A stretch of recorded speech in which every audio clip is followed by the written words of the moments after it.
আয়াত ৪৮ واتقوا يوما لا تجزي نفس عن نفس شيئا ولا يقبل منها شفاعة ولا يؤخذ منها عدل ولا هم ينصرون। অনুবাদ, আর তোমরা সেদিনের তাকওয়া অবলম্বন করো যেদিন কেউ কার কোনো কাজে আসবে না, আর কারো সুপারিশ গ্রহণ করা হবে না এবং কারো কাছ থেকে বিনিময় গৃহীত হবে না, আর তানো সাহায্য প্রাপ্ত হবে না। তাফসির ১ নম্বর ফুটনোটের বিবরণ, অর্থাৎ কেউ অপর কার পক্ষে কোনো কিছু আদায় করবে না। তাবারি, যেমন মহান আল্লাহ অন্য আয়াতে বলেছেন, হে মানুষ, তোমরা তোমাদের রবের তাকওয়া অবলম্বন করো এবং ভয় করো সেদিনকে যখন কোনো পিতা তার সন্তানের পক্ষ থেকে কিছু আদায় করবে না, অনুরূপ কোনো সন্তানও সেও তার পিতার পক্ষ থেকে আদায়কারী হবে না। সূরা লোকমান ৩৩। তাছাড়া হাদিসেও এসেছে, রাসূলুল্লাহ সাল্লাল্লাহু আলাইহি ওয়াসাল্লাম বলেছেন, আল্লাহ ওই বান্দাকে রহমত করুন যার কাছে তার কোনো ভাইয়ের কোনো ইজ্জত আবরুর ওপর হামলাজনিত জুলুম অথবা তার সম্পদ ও সম্মানের ওপর আঘাত ছিল, তারপর সে সেটা থেকে নিজেকে বিমুক্ত করতে পেরেছে ওই দিনের পূর্বেই, যেদিন কোনো দিনার বা দিরহাম থাকবে না, বরং যদি তার কোনো নেকি থাকে তবে তা থেকে তা নিয়ে যাওয়া হবে, আর যদি নেকি না থাকে তবে তার উপর মজলুমের পাপসমূহ চাপিয়ে দেওয়া হবে। বুখারী ৬৫৩৪। ২ নম্বর ফুটনোটের বিবরণ, আয়াত থেকে বাহ্যত বোঝা যাচ্ছে যে আখেরাতে শাফাআত বা সুপারিশ কোনো কাজে আসবে না। মূলত ব্যাপারটি এরকম নয়। এ আয়াতের উদ্দেশ্য শুধু কাফের, মুশরিক, আহলে কিতাব ও মুনাফিকদের জন্য কোনো শাফাআত বা সুপারিশ কাজে আসবে না, যেমন পবিত্র কুরআনে অন্যত্র বলা হয়েছে, আর আল্লাহ যার উপর সন্তুষ্ট নয় তার জন্য তারা সুপারিশ করবে না।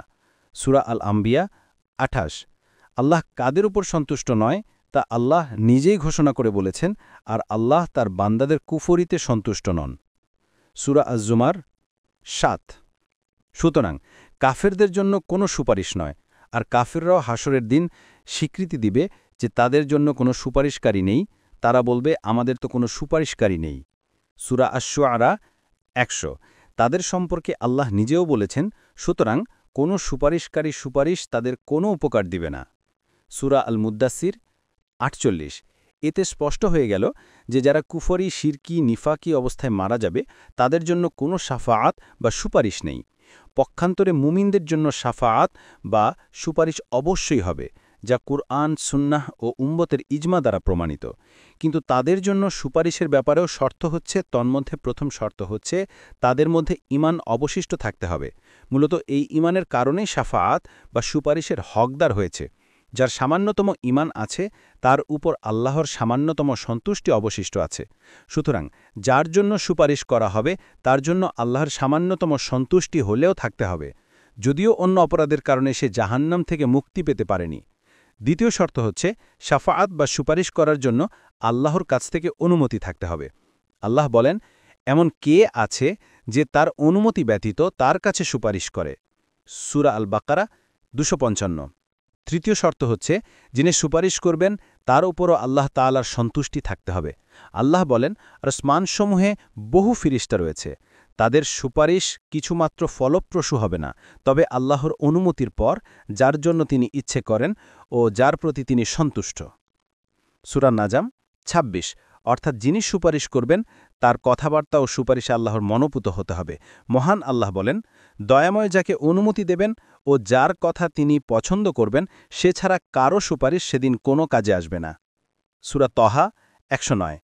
এই ৩ শর্ত পাওয়া যাওয়া সাপেক্ষে নবী রাসূল, শহীদগণ ও নেককার মুমিনগণ শাফাআত বা সুপারিশ করবেন, যা বহু হাদিস দ্বারা প্রমাণিত। ৩ নম্বর ফুটনোটের বিবরণ, আলোচ্য আয়াতের যেদিনের কথা বলা হয়েছে সেটি হল কিয়ামতের দিন। সাধারণত মানুষ কোনো শাস্তির হুকুম হলে তা থেকে বাঁচার জন্য মানুষ নিম্নলিখিত ৪টি উপায় অবলম্বন করে। ১. একজনের পরিবর্তে অন্যজন স্বতঃস্ফূর্তভাবে শাস্তি ভোগ করে। আল্লাহ তাআলা এখানে কেউ কার পক্ষ থেকে আদায় করে না বলে কিয়ামতের দিন এমন কিছু ঘটার সম্ভাবনা নাকচ করে দেন। ২. অথবা একজনের জন্য অপরজন সুপারিশ করে শাস্তি থেকে মুক্তির ব্যবস্থা করে। আল্লাহ তাআলা কারও সুপারিশ গ্রহণ করা হবে না বলে এমন সম্ভাবনা নাকচ করে দিয়েছেন। 3 অথবা বিনিময় আদায়ের মাধ্যমে কেউ কেউ শাস্তি থেকে মুক্তি পেতে চায়। সে বিনিময় 2 ধরনের হতে পারে। 1 অন্যের কাছ থেকে কিছু সওয়াব লাভ করে তার বিনিময় মুক্তির ব্যবস্থা করা, বা 2 টাকা পয়সা ইত্যাদির বিনিময়ে মুক্তির ব্যবস্থা করা। আল্লাহ তাআলা কারো কাছ থেকে বিনিময় গৃহীত হবে না এই কথা বলে এমন সম্ভাবনা নাকচ করে দিয়েছেন। 4 অথবা শাস্তির হুকুমের বিপরীতে অপরাধীকে সাহায্যকারী দল থাকে যারা তাকে তা না মানতে বা তার শাস্তি লাঘব করতে সাহায্য করে আল্লাহ তাআলা আর তারা কোনো প্রকার সাহায্য প্রাপ্ত হবে না। এই কথা দ্বারা এমন সম্ভাবনা উড়িয়ে দিয়েছেন। এর কারণ হচ্ছে তারা ঈমান আনেনি। কিন্তু যদি তাদের ঈমান থাকত তবে শর্ত সাপেক্ষে এই 4টির কোনোটি কাজে আসত। মোট কথা দুনিয়াতে সাহায্য করার যত পদ্ধতি আছে, ঈমান ব্যতীত আখিরাতে সেগুলোর কোনোটাই কার্যকর হবে না।